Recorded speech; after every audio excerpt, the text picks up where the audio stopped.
ভারত পাকিস্তানের পাল্টাপাল্টি হামলায় প্রতিক্রিয়া জানিয়েছেন বিশ্ব নেতারা। মার্কিন প্রেসিডেন্ট ডোনাল্ড ট্রাম্প বলেছেন, এটি খুবই লজ্জাজনক। ভারত পাকিস্তান বহু বছর বহু দশক ধরে লড়াই করে আসছে। তিনি আশা করেন এই সংঘাত খুব তাড়াতাড়ি শেষ হবে। জাতিসংঘ মহাসচিব অ্যান্তোনিও গুতেরেস বলেছেন, ভারতের সেনা অভিযান আন্তর্জাতিক সীমান্ত এবং নিয়ন্ত্রণ রেখা অতিক্রম করেছে। এতে তিনি গভীর উদ্বিগ্ন। তিনি উভয় দেশের প্রতি সর্বোচ্চ ধৈর্য দেখানোর আহ্বান জানিয়েছেন। ভারত ও পাকিস্তানের মধ্যে সামরিক সংঘাতের ঝুঁকি বিশ্ব আর বহন করতে পারবে না বলেও উল্লেখ করেন জাতিসংঘ মহাসচিব। সংযুক্ত আরব আমিরাতের উপপররাষ্ট্রমন্ত্রী শেখ আবদুল্লাহ বিন জায়েদ আল নাহিয়ান বলেছেন, ভারত পাকিস্তান যেন এমন কোনো পদক্ষেপ না নেয় যা আঞ্চলিক ও বৈশ্বিক শান্তির জন্য হুমকি হয়ে দাঁড়ায়। সংকট মোকাবিলায় কূটনীতি ও সংলাপই সবচেয়ে কার্যকর উপায়। জাপানের প্রধান মন্ত্রিপরিষদ সচিব ইয়োশিমাসা হায়াশি বলেছেন, ভারত পাকিস্তান সংঘাত যদি পাল্টাপাল্টি প্রতিশোধমূলক হামলায় রূপ নেয় তাহলে তা পূর্ণাঙ্গ সামরিক সংঘাতে পরিণত হতে পারে।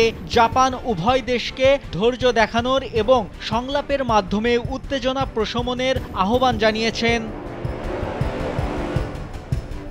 তুরস্কের পররাষ্ট্র মন্ত্রণালয় বলেছে, পাকিস্তানে ভারতের হামলা সর্বাত্মক যুদ্ধের ঝুঁকি বাড়িয়েছে। বেসামরিক মানুষ কিংবা স্থাপনার উপর যে কোনো উস্কানিমূলক পদক্ষেপ ও হামলার তীব্র নিন্দা জানায় তুরস্ক।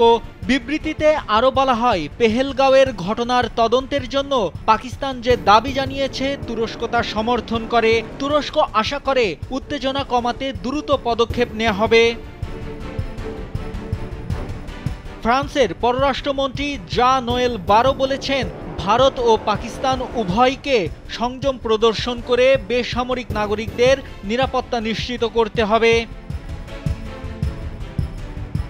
চীনের পররাষ্ট্র মন্ত্রণালয়ের মুখপাত্র মাও নিং বলেন, ভারতের সামরিক অভিযান দুঃখজনক। চীন চলমান পরিস্থিতি নিয়ে উদ্বিগ্ন।